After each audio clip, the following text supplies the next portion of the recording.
The sun hadn't even thought about rising over the Silver Alley, but the dinner bucket brigade was already shuffling toward the mouth of the savage mine. Among them was 13-year-old Jack Sterling. His boots were 3 sizes too big, stuffed with dried grass to keep them from sliding off his feet. His coat was a burlap flour sack with holes cut for his head and arms. In his hand, he gripped a lunch tin that contained exactly 1 cold potato and a heel of crusty bread. The cage. A rickety iron elevator held together by grease and hope. It clattered as it descended into the earth. The air temperature rose with every foot they dropped. Surface air was a crisp 40 degrees. 1,000 feet down, it was a humid, suffocating 100 degrees. "Watch your fingers, kid," a veteran miner growled, his face permanently stained gray by silver dust. "The mountain likes to eat the slow ones." When the cage hit the bottom, the world turned into a vision of hell. The only light came from candles on a stick, tallow tapers jammed into the rock walls that flickered and smoked, casting long, distorted shadows. John was a mucker. His job was the most grueling, least respected task in the dark. After the blasters blew a hole in the rock face, the muckers had to move the muck, the jagged, heavy debris, into iron ore cars. He didn't have a shovel with a smooth handle. He had a D-handle spade with a cracked shaft that bit into his palms. Hour 1. The adrenaline keeps him moving. He tosses the first ton of rock with a rhythm. Hour 4. The heat begins to melt him. Sweat stings his eyes, mixing with the rock dust to create a gritty paste that coats his throat. Hour 8. His muscles stop screaming and start to go numb. This is the dangerous part. Numbness leads to mistakes. John knelt in the slush, a mixture of groundwater and mud, shoveling frantically. If he didn't fill his quota of cars, he didn't get paid. And if he didn't get paid, his mother didn't eat. A few weeks later, at the end of the shift, John stood in line at the purser's shack. His back felt like it had been fused into a permanent curve. His fingernails were broken, and his hands were a map of raw, red blisters. The purser, a man with a gold watch and a clean shirt, tossed a single silver dollar onto the wooden counter. It clinked, a sharp, musical sound that cut through the noise of the coughing miners. John picked it up. It was heavy. It was cool. It was the first bit of silver coin he had ever touched. He didn't spend it on candy or a new shirt. He walked past the saloons and the gambling dens, keeping his head down. He went straight to the small shack where his mother was hunched over a washboard. He placed the silver dollar on the table. "One day, Ma," he said, his voice rasping from the dust, "I'm going to own the man who gave me this." That silver dollar was the seed. John realized that the men who survived the mines weren't the ones with the biggest muscles. They were the ones with the most focus. Every day after that, while the other muckers spent their wages on whiskey to forget the dark, John spent his pennies on old geology books and maps discarded by the surveyors. He learned that silver didn't just sit anywhere. It followed fault lines and contact zones. He started looking at the muck he was shoveling, not as trash, but as a language. He was learning to read the mountain while his brothers in the dark were just fighting it. By the time he was 18, he wasn't a mucker anymore. He was a prospector in training, a man who knew exactly where the silver was hiding because he had spent 5 years breathing its dust. The legend of the Sterling fortune didn't begin with $2 million and a mahogany-paneled office. It began in the dust of the Nevada Territory in the 1840s, in a world that smelled of sagebrush, sweat, and failure. Before he was the Titan John Sterling, he was simply Jack, a scrawny boy with a shovel that was too heavy for his arms and a hunger that was too big for his belly. John was born into the kind of poverty that grinds a man's bones before he reaches adulthood. His father was a dreamer, which in the mining camps meant he spent more time drinking rot-gut whiskey than he did hitting a vein.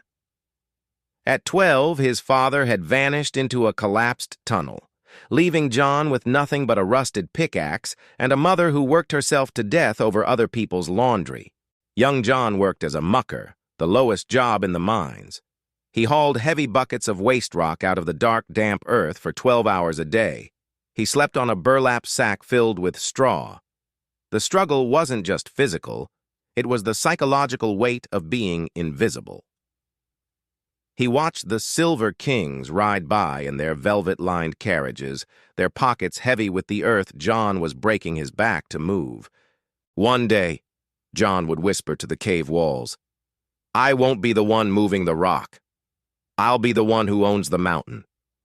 At 22, John made his move. He had spent years studying the geology of the hills by candlelight, learning to read the face of the rock like a priest reads scripture. He staked a claim on a patch of land everyone else called the Devil's Scrabble, a jagged barren slope that seemed to hold nothing but heat. For 2 years he lived on beans and rainwater. He dug until his hands were permanent maps of scars. He was close to giving up, his boots held together by wire and prayer, when the pick hit something that didn't sound like granite. It was a dull, heavy thud. He pulled back a layer of clay to find a vein of silver so pure it shimmered blue in the lantern light. He had found the sterling blue vein.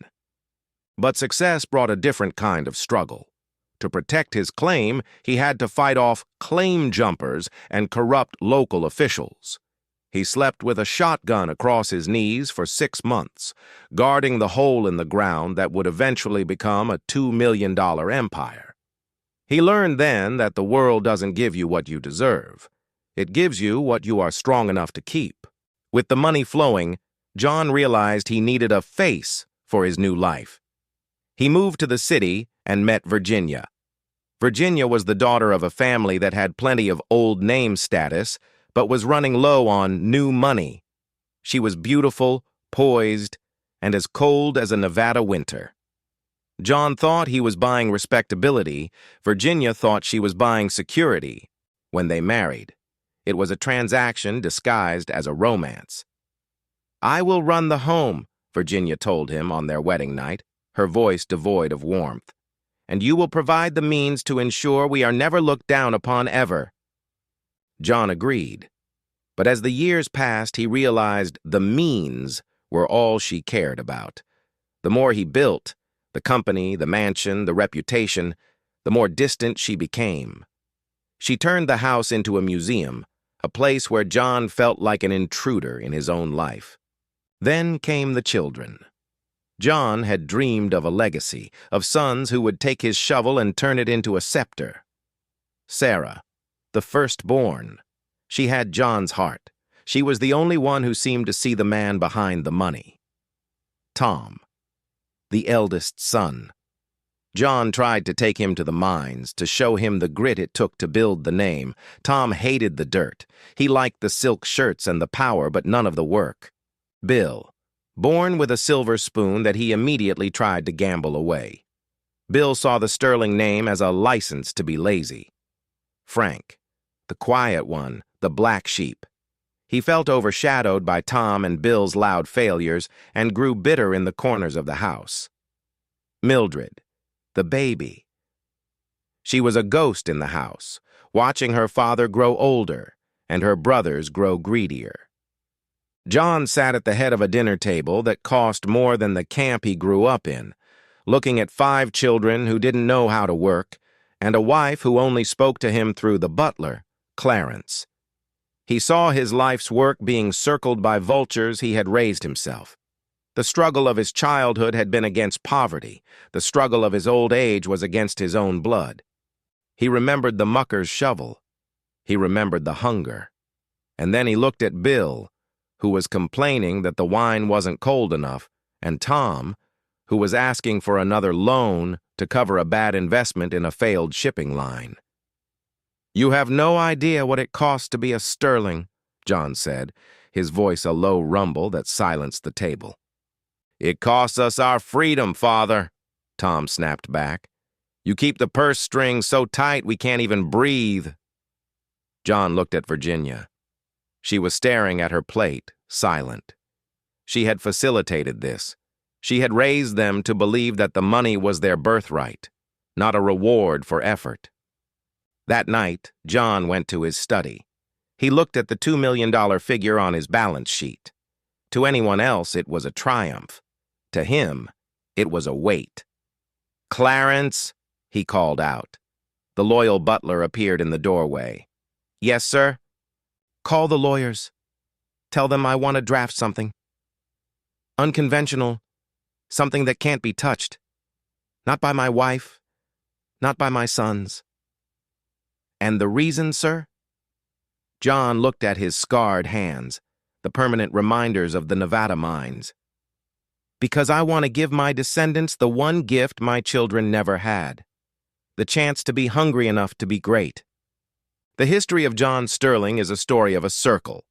It began with a boy who had nothing and ended with a man who realized that having everything had ruined his family. The struggle wasn't just in the beginning, it was the entire journey. From mucking rock in the dark to sitting in a golden cage, John Sterling spent his life trying to find someone worthy of the blue vein he had pulled from the earth. If you like my stories, please give a thumbs up and subscribe. Okay, back to the story. When he finally signed the fourth-generation will, he wasn't being cruel. He was being the father he should have been 40 years earlier. He was protecting the legacy from the people who shared his name, but not his soul. The year was 1926, and the air in the Hilltop Manor was thick with the scent of expensive cigar smoke and unspoken resentment. John Sterling sat in his mahogany-paneled study, the weight of his $2 million empire, a fortune built on the jagged silver veins of the Nevada earth, pressing against his tired shoulders. To the world, John was a titan of industry. To his family, he was an aging vault they were all waiting to crack open. John looked out the window at the sprawling gardens. He knew the truth. He had 5 children, a wife, and a staff, yet he lived in a house of ghosts. His wife, Virginia, ran the household with the cold precision of a drill sergeant. She ensured the silver was polished and the linens were crisp, but her affection had long ago been replaced by a desire to maintain the Sterling social standing. Then there were the sons. Bill, the middle child, was a leech in a tailored suit. He had never spent a day in the silver mines or the corporate office, preferring to spend his allowance on jazz clubs and illegal gin. Frank, the youngest, was the black sheep, a man whose quiet nature masked a bitter streak. And Tom, the eldest, stood in the wings with his wife Anna, both of them practically measuring the office furniture for the day John finally keeled over. Only Sarah, his oldest daughter, seemed to possess a soul. She was a mother of 4, a loving wife, and the only one who visited John without asking for a check. And then there was Mildred, the youngest daughter, a shadow in the house who kept to her books, secretly praying for a life and a family that didn't involve the Sterling curse of greed. John turned to his desk, where a heavy, sealed envelope lay. Only his lawyers knew the contents. He was tired of the vultures. He had seen how wealth had rotted his son's ambitions and turned his wife into a statue. He had made a decision, a will that was ironclad, unchangeable, and buried in legal bedrock. "They think they're the heirs," John whispered to the empty room. "But they're just the stewards of my frustration." His fortune wouldn't go to Bill's gambling debts or Tom's ego. It would bypass them all. It would skip his children, skip his grandchildren, and skip his great-grandchildren. The entirety of the Sterling Silver Company and the millions in the bank were designated for a 4th-generation heir, a child not yet born, to be handed over only when that heir reached the age of 25. Until then, his children would receive a modest stipend. Enough to live, but never enough to be truly rich. The bulk of the empire would grow in a blind trust for nearly a century. Below stairs, a different kind of business was being conducted. Clyde, the caretaker, was supposed to be trimming the hedges, but he was currently huddled in the potting shed with Frank and Bill. "He's getting frail," Bill hissed, smoothing his slicked-back hair. "But the old man is tight-fisted. If we don't find where he keeps the ledger for the private accounts, We'll be left with nothing but the house. I can get into the study tonight, Clyde whispered. As the caretaker, he had keys to every door. But Clarence is always hovering. That butler sees everything. Frank nodded, his eyes dark. Clarence is loyal to a fault. We need to move when he's at the market.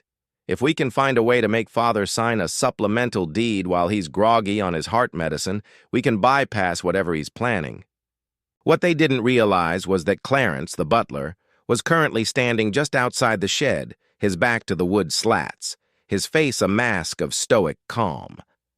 Clarence didn't just serve John, he protected him. He knew the boys were vultures, and he knew John had a secret.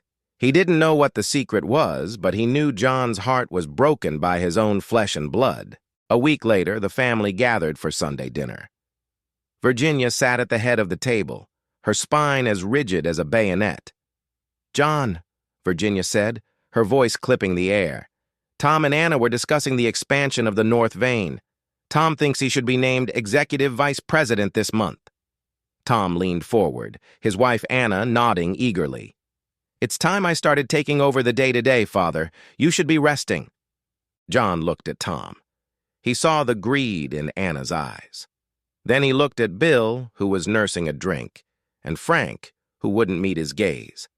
Finally, he looked at Sarah, who was gently cutting her meat, and Mildred, who looked like she wanted to be anywhere else. "I have made all the necessary arrangements for the future of this company," John said, his voice echoing in the silent room. "The legacy of the sterling name will be preserved, but it will be preserved for someone worthy." "And who is that?" Bill asked with a smirk. "Since you've spent your life telling us we aren't?" "You'll know when I'm gone," John said, "and not a moment sooner." Later that night, Bill Sterling loosened his silk tie, his face flushed from a mix of cheap bootleg gin and expensive resentment. Across from him, Frank, the youngest and most overlooked brother, sat on a crate of fertilizer, his eyes darting toward the main house. Between them stood Clyde, the caretaker, a man whose weathered face hid a mind sharpened by years of being treated like furniture. "The old man's heart is a ticking clock, Bill," Frank whispered, his voice cracking. "But the lawyer, Sterling's pet shark, was at the house again today. If we don't get into that safe before the clock stops, we're going to be living on the street while the silver mines rot in a trust." Bill scoffed, leaning back. "He's got $2 million in liquid assets, Frank, $2 million, and he treats us like charity cases. I need $50,000 just to clear my markers with the guys in Chicago. If I don't get it, I'm not worried about the inheritance. I'm worried about my kneecaps." The plan was born of desperation and a shared hatred for their father's rigid morality. John Sterling had built his empire on grit and silver ore. His sons had built theirs on credit and shadow. Clyde, who had spent 20 years maintaining the grounds, felt he was owed a retirement bonus the old man would never grant. He knew the layout of the manor better than John himself. He knew which floorboards groaned in the upstairs hallway, and, more importantly, he knew the schedule of Clarence, the loyal butler who guarded John's study like a hawk. "Tomorrow night," Clyde said, his voice a low rasp. "Virginia is hosting the Temperance League tea. John will be exhausted. He takes his digitalis at 8 and is usually out by 9. Clarence takes his own break in the pantry at 10 past. That gives us a 20-minute window." "And the safe?" Frank asked. "It's behind the portrait of the first mine," Bill said, a greedy glint in his eye. "I saw him open it once when he thought I was asleep on the sofa. The numbers 6 to 12, 11. The moon was a sliver of ice in the sky as the clock struck 10 p.m. Inside the manor, the silence was absolute, broken only by the rhythmic ticking of the grandfather clock in the foyer. Bill and Frank crept through the servants' entrance, guided by Clyde's flashlight. They moved like ghosts through the opulent hallways, past the portraits of ancestors who seemed to judge them from their gilded frames. They reached the study door. Clyde stayed in the hallway to keep watch for Clarence. Bill and Frank slipped inside, the smell of old paper and expensive tobacco greeting them. "The painting!" Frank hissed. They swung the heavy oil canvas aside, revealing the black steel face of the safe. Bill's hands trembled as he dialed the numbers, 6 to 1211. With a heavy thunk, the bolts retracted. They didn't find stacks of cash. Instead, they found a single leather-bound ledger and a thick, wax-sealed envelope addressed to the firm of Whitman and Associates. "Where's the money?" Bill growled, frantically tossing aside deeds to the silver mines and certificates of stock. "There has to be a slush fund. I saw him deposit $10,000 last week." Frank grabbed the ledger, flipping through the pages. His face went pale. "Bill, look at this. The private account. He hasn't been saving it for us. He's been moving it. Every penny of the liquid cash has been transferred into a blind endowment." "To who?" "It doesn't say a name," Frank whispered, his eyes wide. "It just says the fourth. What does that even mean?" "It means you are exactly the men I feared you would become," a cold, steady voice rang out. The brothers whirled around. Standing in the doorway was not their father, but Clarence, the butler. He wasn't holding a silver tray. He was holding a short-barreled shotgun leveled directly at Bill's chest. Behind him stood John Sterling, holding a Colt 1911, looking older and more tired than they had ever seen him. "Who the hell is in here? Get those hands up now!" "Father," Bill stammered, his hands flying up. We heard a noise. We thought there was an intruder." John stepped into the room, the light of the desk lamp casting long, skeletal shadows across his face. He looked at the open safe, then at the ledger in Frank's hand. "I wanted to be wrong," John said softly. His voice didn't carry anger. It carried a final, crushing weight of disappointment. "I told myself that perhaps if I was harder on you, you would find your own way. But here you are, stealing from a man who is already dying." "You're holding out on us!" Frank shouted, his black sheep bitterness finally boiling over. $2 million and you've got us living on crumbs. You're giving it to a fourth? Who is he? Some bastard child we don't know about?" John walked to the desk and took the ledger from Frank's limp fingers. "The fourth is the only Sterling who might actually deserve it. Someone who hasn't been poisoned by your greed or my shadow. Someone who will be born long after your names are forgotten." John turned to Clarence. "Call the police?" the butler asked. John looked at his sons. Bill was sweating, his bravado gone. Frank looked like a cornered animal. If he turned them in, the scandal would ruin the Sterling name, the only thing he had left to protect. "No," John said. "Get them out of my sight. And Clyde, tell him he has until sunrise to vacate the grounds, or I will have him charged with trespassing and attempted grand larceny." The brothers were ushered out into the cold night, empty-handed and humiliated. The next morning, John Sterling sat with his lawyers. He looked at the draft of his will. "They tried to break the safe, Arthur," John told his attorney. "They'll try to break the will, too, once I'm in the ground." "I can make it ironclad, John," the lawyer replied. "But skipping 3 generations? It's unheard of. The legal fees to maintain the trust for a century will be enormous."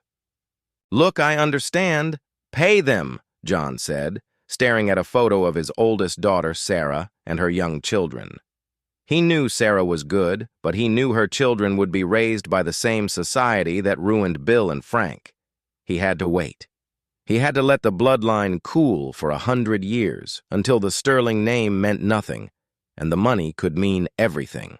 "The 4th generation," John commanded. "The first male heir to reach 25. He won't know he's a Sterling. He won't know he's rich. He'll have to work. He'll have to be a man first." When John passed away in his sleep, late 1927, the failed heist became the family's secret shame, his hand resting on a photo of the silver mine from 40 years prior. 30 days later, the reading of the will was a spectacle of horror. The family gathered in the great hall, draped in black, expecting the windfall of a lifetime. The lawyers, stone-faced, read the decree. The gasps were audible. You could feel the walls move. The house. To be held in trust, Virginia could live there, but she could not sell it. A monthly allowance, $4,000 a month until her death. The children, to be held in trust, each $4,000 a month until their death. To Clarence, you were not just a butler, but my closest friend. You will receive $50,000, and your salary, rather you, work for Virginia or not, until your death. Also a separate gift for your loyalty, to be held in trust, educate your next 5 generations of your direct family. The empire, locked and sealed, to be managed by a board of trustees for the next 3 generations. "You're joking!" Tom screamed, slammed his fist on the desk, and started pointing fingers. "He's left it to—" "No one?" "Not no one," the lawyer said calmly. "To the first male heir of the 4th generation, upon his 25th birthday. Until then, the capital is untouchable." Bill sank into his chair, his dreams of a debt-free life vanishing. Frank looked at Clyde, who stood by the door. Their conspiracy had been for nothing. There was no secret ledger. There was only a locked vault of time. Following John's passing in the winter of 1927, the vacuum of power within the Sterling Silver Company was not filled by a successor, but by a legal fortress. While Bill and Frank had tried to crack the safe with physical force, Tom and his ambitious wife Anna chose a more surgical approach: legal psychological warfare. Tom, the eldest, believed the company was his birthright. Anna, a woman whose taste for Parisian silk far outpaced Tom's actual talent, was the architect of their scheme. They didn't want to steal a few $1,000s. They wanted to dismantle the unchangeable will from the inside out. In 1928, Tom and Anna launched a campaign to discredit the Board of Trustees, a group of 3 stony-faced men appointed by John to manage the $2 million and growing empire. Anna's plan was twofold: infiltrate the board, convince the trustees that Tom was indispensable to the daily operations of the silver mines, declare the will vague, argue in court that the 4th generation clause was a sign of John's declining mental health, a senile delusion that rendered the document void. "If we can prove Father was non compos mentis when he signed that specific clause," Anna whispered to Tom over breakfast, "the entire trust collapses. The law would then revert to standard inheritance. As the eldest, you'd take the lion's share." The boardroom siege. Tom began showing up at the Sterling Silver Company headquarters every morning at 8 a.m., despite having no official title. He sat in the lobby, barking orders at clerks and trying to charm the trustees. The board was led by Arthur Whitman, the same lawyer who had helped John craft the secret covenant. During a heated meeting in July 1929, Tom and Anna made their move. "Gentlemen," Anna said, leaning across the massive oak table, "the silver market is volatile. My husband has the sterling blood. He understands the veins of the earth. To leave the management to a group of bankers while waiting a century for a child who doesn't exist? It's not just bad business, it's madness." Tom slammed a hand on the table. "My father was a paranoid man toward the end. He saw ghosts in every corner. This 4th generation nonsense was a fever dream. I am the 1st generation. I am here now." The counter move. Clarence's testimony. What Tom and Anna didn't account for was the human fail-safe. John had left specific instructions with Clarence, the butler, to be used only if the family tried to litigate. When the case reached the probate court, Anna was confident. She had hired the most expensive silver-tongued lawyers in the state, but then the defense called Clarence to the stand. The butler stood tall, his black suit pressed to a razor edge. He produced a series of private journals John had kept in his final years, journals that Clarence had hidden under the floorboards of the pantry. The journals didn't show a senile man. They showed a man with terrifyingly sharp clarity. One entry read, "Today, Tom asked for an advance to buy Anna a yacht. He didn't ask about the safety of the men in Shaft 4. He is a child wearing a man's suit. I must protect the future from his hands. If they sue, let this record show I do this with a clear mind and a heavy heart." The judge looked at Tom and Anna. The senility argument died on the spot. Defeated in court, Tom and Anna were relegated to their modest monthly stipend. To the average worker in 1930, it was a comfortable sum, but to Anna, it was a pauper's pittance. They spent the next decade living in a state of genteel decay. They kept up appearances, attending galas in clothes that were increasingly out of fashion, telling anyone who would listen that they were merely waiting for a legal technicality to clear up. Anna never stopped plotting.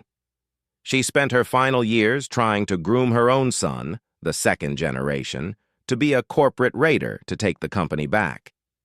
But John's will had a spendthrift clause. Any descendant who attempted to sue the trust would have their stipend permanently revoked. Tom, broken by his father's foresight, eventually stopped fighting.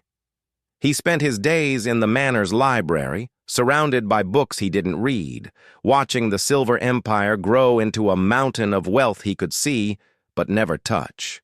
While her brothers were busy trying to pick locks and her sister-in-law was attempting to dismantle the legal foundations of the Sterling Empire, Mildred Sterling lived in the quiet periphery of the manor. To her mother, Virginia, Mildred was a disappointment, a girl who didn't care for the social climbing of the 1920s jazz age. To her father, John, she was a mystery, the only child who never asked him for a dime. But Mildred had a secret of her own. She wasn't just keeping to herself. She was waiting for a world that didn't require her to be a Sterling. After John's death and the subsequent legal circus involving Tom and Anna, the atmosphere in the Sterling Manor became toxic. Virginia, obsessed with maintaining the grand house on a limited stipend, became a tyrant of etiquette. Mildred, now 22, watched as her brothers grew bitter and her mother grew cold. She knew that if she stayed, she would eventually be married off to some broke aristocrat, just to merge two failing dynasties. One rainy Tuesday, Mildred packed a single leather valise. She didn't take the family silver or the pearls her father had given her. She took her books and a small savings account she had built by quietly selling her own paintings under a pseudonym, M.S. Gray. "Where are you going?" Virginia demanded, standing at the top of the grand staircase, her voice echoing in the drafty hall. "To find a life that isn't a museum, Mother," Mildred replied. Mildred moved to Chicago, a city where the Sterling name carried no weight. She took a job at a public library, surrounding herself with the smell of old paper and the quiet hum of people seeking knowledge rather than profit. It was there she met Arthur Vance. He wasn't a silver magnate or a corporate raider. He was a high school history teacher with a passion for jazz and a laugh that made the heavy Chicago air feel light. Arthur didn't know she was a Sterling. He knew her as Millie Gray, the girl who could recite Keats, and knew exactly where the maps of the 19th century were kept. When he finally proposed in 1934, he offered her a modest gold band and a life of middle-class stability. "I have something to tell you," Mildred said the night before their wedding. "My father was John Sterling, the man with the unchangeable will." Arthur paused, then smiled. "I've heard the stories. The man who locked his fortune in a time capsule?" "Yes," Mildred said. "My family is waiting for a ghost to inherit a mountain, but I'd rather have a garden with you." While Tom and Anna spent their lives in courtrooms, Mildred and Arthur spent theirs in a small brick house with a swing on the porch. Mildred finally got what she had always hoped for: children. She had 3, 2 boys and a girl. She raised them with the values her father had tried, and failed, to instill in her brothers. She taught them that money was a tool, not a god. She never told them they were heirs to anything other than a good education and a kind heart. Ironically, Mildred was the only one who actually benefited from John's stipend. Because she lived simply, her monthly check from the trust allowed her to fund a small art scholarship for local children. She turned her father's burden into a gift for others. As the decades passed, Mildred became the family historian. She was the one who kept the records of Sarah's descendants and her own. She watched as the second and third generations lived their lives. Some struggled, some thrived, but all were blissfully unaware of the ticking clock of the Sterling Trust. Mildred lived to be 94. Shortly before she passed away in the late 1990s, she sat down with her grandson, the man who would eventually father Leo. "There is a legacy coming," she whispered, her eyes bright with the same silver spark her father once had. "It's not for you, and it wasn't for me, but it's coming for your son. Tell him to be a man of character first. The silver will follow." The year 2027. The Board of Trustees and lawyers may have changed over the years, but John Sterling, legacy did not wavier, the kept up with all legal notices and watch over all siblings over the generations as they grew up as put into the letter, waiting for the legit fourth-generation son. Leo was coming of age and they were ready for him. The world had changed. The 1920s were a distant memory, a chapter in a history book. The Sterling Silver Company had evolved into a multi-billion-dollar tech and resources conglomerate, managed by a faceless board of directors for 99 years. In a small apartment in a bustling city, a young man named Leo was celebrating his 25th birthday. Leo grew up middle class. His mother had told him stories about a rich great-great-grandfather, but the family had lost their status long ago. The descendants of Bill and Frank had squandered their stipends generations ago. Only the line of Sarah and Mildred had maintained a sense of dignity, though they were far from wealthy. Leo was a descendant of Mildred's line, the fourth generation. He was a school teacher. He lived simply. He had no idea he was the legit fourth-generation son. There was a knock at his door. A man in a sharp modern suit stood there, holding a digital tablet and a very old yellowed envelope. "Mr. Leo Sterling?" the man asked. "Yes?" "My name is Mr. Henderson. I represent the Sterling Trust. Today is your 25th birthday." Leo frowned. "Okay. Did my aunt send a gift card?" The lawyer smiled thinly. "Not exactly. Your great-great-grandfather, John Sterling, placed a bet on the future in 1926. He wanted to wait until the greed of his immediate family had faded into history. He wanted to wait for someone who didn't grow up daddy's money." He handed Leo the tablet. The screen displayed a balance that made Leo's head spin. "The company, the mines, the real estate holdings, and the accumulated interest," the lawyer said. "It's all yours. The trust has expired. You are now worth approximately $400 million. Leo stepped through the door and past the lawyer, looking around like this is a prank. "Is this for real? Leo stared at the screen, then at the old envelope. Inside was a note, written in a shaky fountain pen hand from a century ago. "To the one who survives the wait. Use it better than they would have. Build something that lasts longer than silver. John Sterling." 2027. The legacy reclaimed. In the modern era, Leo, the descendant of Mildred's daughter, sat in the office that once belonged to John. The mahogany was gone, replaced by glass and steel, but the portrait of the first silver mine still hung on the wall. Leo looked at the records of his ancestors. The great heist of 26. He saw the police reports John had privately filed but never acted upon. He saw the photos of Bill and Frank, men who looked like him but carried a hunger he didn't understand. Leo realized that his great-great-grandfather hadn't just saved the money, he had saved him. By withholding the wealth from the first, second, and third generations, John had allowed the Sterling greed to starve to death. About 9 months later, Leo picked up the phone. "Mr. Henderson, about the Sterling Trust. I don't want to buy a yacht. I want to reopen the old Nevada mines. Not for silver. I want to test for lithium. Let's start there. Let's put the family name back to work. For real this time." The cycle was finally broken. The black sheep were ghosts, and the fourth generation was a king. When Leo was walking through the Sterling corporate office, he found a small, framed watercolor painting tucked away in a corner of the archives. It was a painting of the old 1920s manner, but it wasn't cold or imposing. It was warm, bathed in the light of a setting sun. In the corner, the signature read, M.S. Gray. Leo realized then that while his great-uncles had tried to steal the company and his great-aunt had tried to sue it, Mildred had been the one to keep the spirit of the family alive. She had been the bridge that allowed the bloodline to survive long enough for a legit heir to finally claim the throne. The fourth generation wasn't just a legal requirement, it was a century-long detox. And thanks to Mildred, Leo was the first Sterling in 100 years who knew how to be rich without being ruined. The glass doors of the Sterling Global Headquarters hissed and shut, sealing out the noise of the 2028 city. Leo Sterling stood in the lobby, a man whose life had been upended by a century-old ghost. He was no longer just Leo the teacher.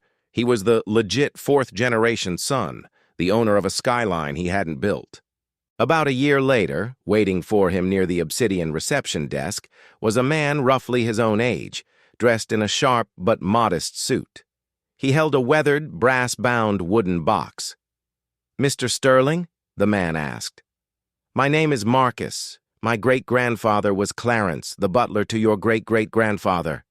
Leo blinked, the weight of the name hitting him. "Clarence, the man who guarded the study." "The man who guarded the legacy," Marcus corrected with a faint, knowing smile. "My family has been waiting for this date for 99 years. I have something that doesn't belong to the lawyers or the board of trustees. It belongs to you." They retreated to the top-floor office, the same space where John Sterling had once sat, though the mahogany had long since been replaced by polished steel. Marcus opened the wooden box. Inside were stacks of letters, hand-bound journals, chrome Colt 1911, and a heavy iron key.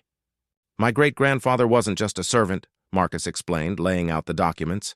"He was the silent witness. He knew the lawyers would keep the money safe, but he feared the truth would be lost. He recorded everything, the conversations, the heists, the heartbreaks."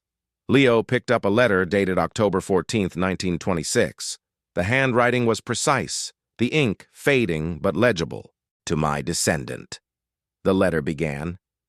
"If you are reading this, the vultures have finally starved. I watched Bill and Frank try to tear this house apart.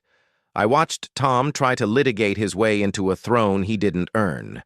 Your ancestor, John, was a hard man, but he was a visionary.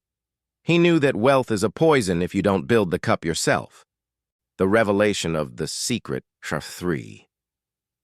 As Leo flipped through the notes, he found the entry that clarified the deepest secret of all, the one even the lawyers hadn't fully grasped. It was the reason why the will was unchangeable and why no one was allowed to know the heir's identity until the very end. "Look at the entry from 1927, Marcus whispered. Leo read the entry. "John has instructed the lawyers to create a ghost trust. If any of the children, Bill, Frank, or Tom, had shown a single act of genuine, unprompted charity or hard work without the promise of a reward, the four-generation clock would have stopped and the money would have been released to them." Leo looked up, stunned. "You mean they could have had it? All they had to do was be decent men?" "Exactly," Marcus said. "The fourth generation wasn't a punishment for the children. It was a safety net for the fortune. John gave them every chance to prove him wrong. Every time Bill asked for a handout or Tom tried to sue, the clock simply kept ticking. They failed the test every single day for 30 years. At the bottom of the box was a sealed envelope with Leo's name, or rather, the heir, written on it. Leo broke the wax seal. "To my descendant," the letter began. "By now, you have met the descendant of Clarence. Our families were bound by a secret. My children thought I was protecting my money. I wasn't. I was protecting you. I knew that by the time you were born, the Sterling name would mean nothing. You would grow up in the world as it truly is. You would know what it means to earn $1, to love a woman for her heart, and to stand on your own 2 feet. The silver in the ground is just metal. The gold in the vault is just paper. The only thing of value I leave you is the fact that you grew up without it. I also leave you a $1 silver coin. This was my first well-earned silver. I want you to have it to remind you every day nothing is free. I know the front and back are worn, so please hold it as I did. Now that you have it, don't let it turn you into a Bill or a Tom. Stay the man you were yesterday. The modern office was sleek and glass, but the truth had always been rooted in the heavy timber of the past. As Leo looked at the heavy iron key, the one Marcus had brought in the brass-bound box, he realized it didn't fit any cabinet in the skyscraper. It was a relic of the 19th century, ornate, cold, and weighted with purpose. "The desk," Leo whispered, his eyes lighting up. "The massive roll-top in the manor study. My mother used to say the old man spent more time touching that wood than he did touching his own children's hands." Marcus nodded. The journals said it was the only thing he brought with him from the mining camp. He had it reinforced. If that key exists, it opens the one place the lawyers never reached. The drive to the old estate took them out of the city and into the quiet, fog-draped hills where the 1920s still lingered. The manor stood like a stone sentinel, its windows dark. It had been maintained by the trust, but it felt like a house waiting for a pulse. They walked through the grand foyer, their footsteps echoing on the marble that Virginia had once polished with a vengeful perfection. They reached the study. The air was thick with the scent of cedar and old dust.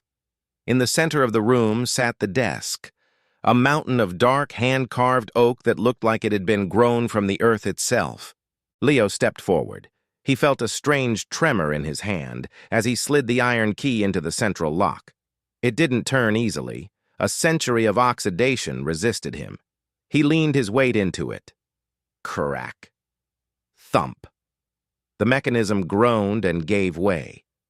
Leo slid the heavy roll-top back, revealing a series of cubbyholes and small drawers. But the desk appeared empty. Marcus stepped closer, examining the base of the desk.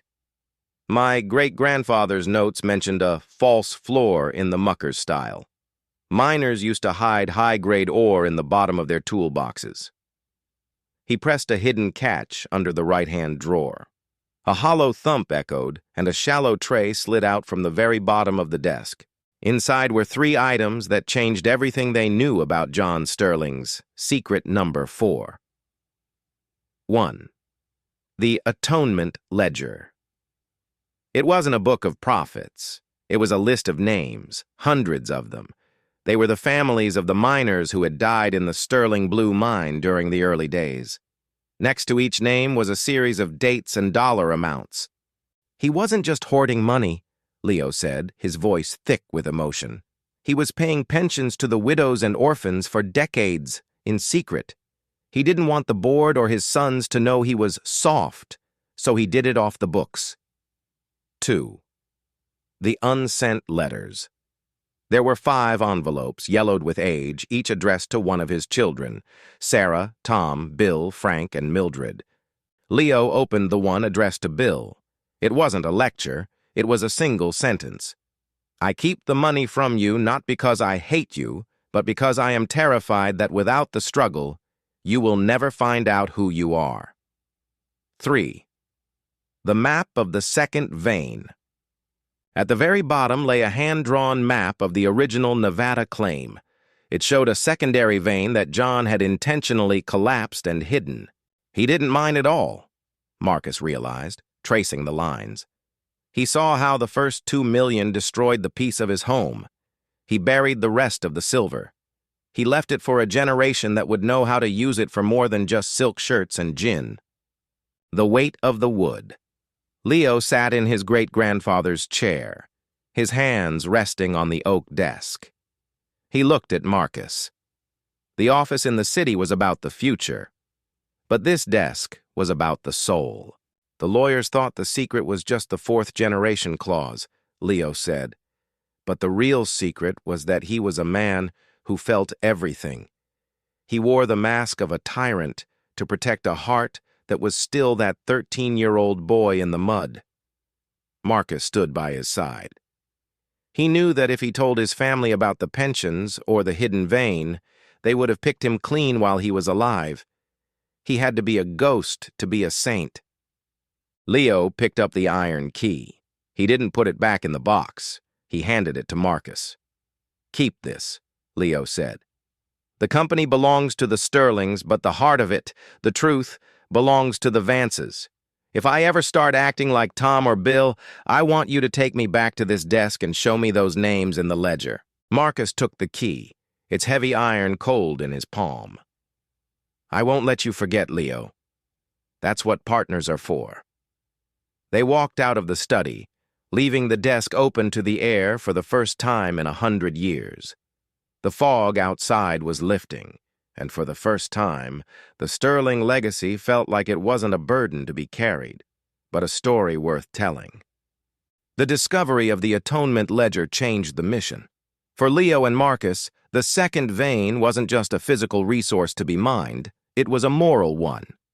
So they talked and decided to search for the lost families. Meanwhile, Leo and Marcus were focused on the names in the ledger. They spent weeks cross-referencing the 1920s names with modern census records. "Here's one," Marcus said, pointing to a name. "Holloway. In 1924, Elias Holloway died in a cave-in. John paid his widow Mary $50 a month until she died in 1956. Their grandson is living 3 towns over. He's a mechanic." Leo looked at the list. "We don't just give them money, Marcus. We give them what John gave me, a chance. We set up the Sterling Vance Foundation. We provide scholarships, business grants, and health care for every descendant on this list.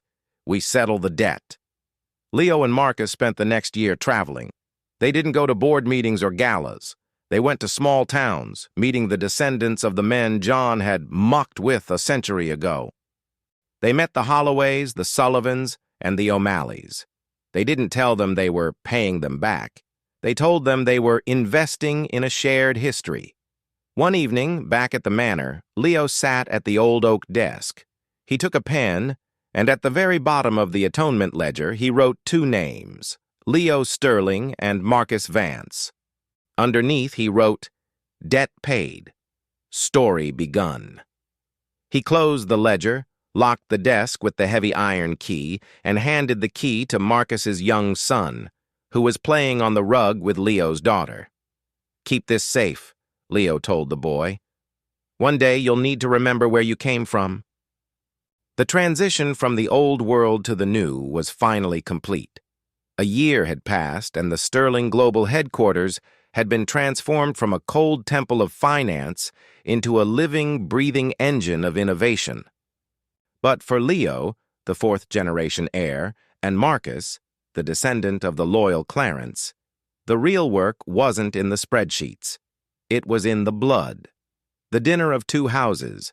Leo had chosen a quiet, private room in a restaurant that overlooked the city, a place far removed from the stiff, formal galas his ancestors had frequented. "Tonight isn't about the company," Leo had told Marcus. "Tonight is about the names." Leo arrived with his wife and their young daughter, a girl who had no idea she was part of a century-old mystery. Moments later, Marcus walked in with his family, now sat at a single round table as equals. The laughter was genuine. The stories weren't about silver yields or stock prices. They were about Marcus's kids' soccer games and Leo's memories of teaching. The Sterling curse of greed and isolation had finally been broken by the simple act of a shared meal. The following morning, the 2 men stood in the quiet of the CEO's office. On the wall, in a place of honor, sat a museum-grade shadow box. Leo took the original 1841 silver dollar, the one John had earned as a mucker in the dark of the Nevada mines, and placed it inside the glass. It was worn thin, a ghost of a coin, representing a century of struggle, secrecy, and the hard-won wisdom of a man who had to hide his heart to save his legacy. "That coin belongs to history now," Leo said, stepping back. "It did its job. It got us here." Leo turned to his desk and picked up 2 small, heavy velvet boxes. He handed one to Marcus. "A year ago, you told me you stayed loyal to the promise because you were waiting for a man who was hungry enough to be great," Leo said. "Well, I was only able to be that man because I had a partner who knew the way through the dark." Marcus opened his box. Inside was a heavy, gleaming coin. It was of pure silver blank, and on one side was an engraving of the old 1920s manor, on the other, a pair of interlocking hands. "I had two made," Leo said, holding up his own. "Mine is stamped with the date my great-grandfather signed the will. Yours is stamped with the date Clarence hid those journals. They aren't heirlooms to be hidden in a vault, Marcus. They're reminders." Marcus ran his thumb over the smooth, cool metal. He looked at the old silver dollar on the wall, then at the new coin in his palm. "A new start," Marcus whispered. "A fresh start," Leo corrected. "From this day forward, there are no more secrets between the Sterlings and the Vances. No more hidden ledgers or unchangeable clauses. Just two men, two families, and whatever we're brave enough to build next." The two men stood at the floor-to-ceiling windows, the morning sun flooding the office. Below them, the world was moving fast, but for the first time in 100 years, the people in charge of the Sterling legacy weren't looking over their shoulders for vultures. They were looking forward. "So," Marcus said, slipping the coin into his pocket and glancing at a stack of new geological reports. "About that expansion into the Arctic shelf. One last note, I believe. I didn't want to leave this out. While the brothers were busy picking locks and the lawyers were busy arguing over the unchangeable will, Sarah, the oldest daughter and John's favorite, was the only one who didn't look at her father as a bank. She had watched the great heist of 1926 from the shadows of the hallway. She had seen Bill's shaking hands and Frank's bitter eyes. She had heard the vitriol Tom spewed after the will was read, and she hated every second of it. A year after the new era began, Leo and Marcus found a small, wooden, velvet-lined jewelry box in the back of the manor's attic. It didn't contain diamonds. It contained a letter from Sarah hidden in the lining, intended for the person who would eventually inherit the burden of the Sterling name. The secret of the favorite. The letter was dated January 1927, just weeks before John passed. "To the one who comes after, my brothers think father was cruel. They think he was a miser who loved his silver more than his kin. They are fools. I have spent my life watching them try to eat him alive, piece by piece, while he was still breathing. Father gave me something better than a trust fund. He gave me the truth. He sat me down in that study, the one they tried to rob, and he showed me what the money does to a soul that hasn't earned it. He called it the Great Rot." Sarah's letter revealed a mystery that even the atonement ledger hadn't fully detailed. She had been her father's secret agent. While the brothers thought they were being clever, Sarah was the one feeding John information about their debts and their shady alliances with men like Clyde the caretaker. The letter contained a riddle that Sarah had kept from her mother and her siblings. Father didn't just hide the money to keep it from the boys. He hid a third box. He told me that if the fourth generation was truly worthy, they wouldn't just find the silver, they would find the soul of the mountain. Look where the shadow of the manor hits the old well at sunset on the spring equinox. Leo and Marcus waited until the spring equinox.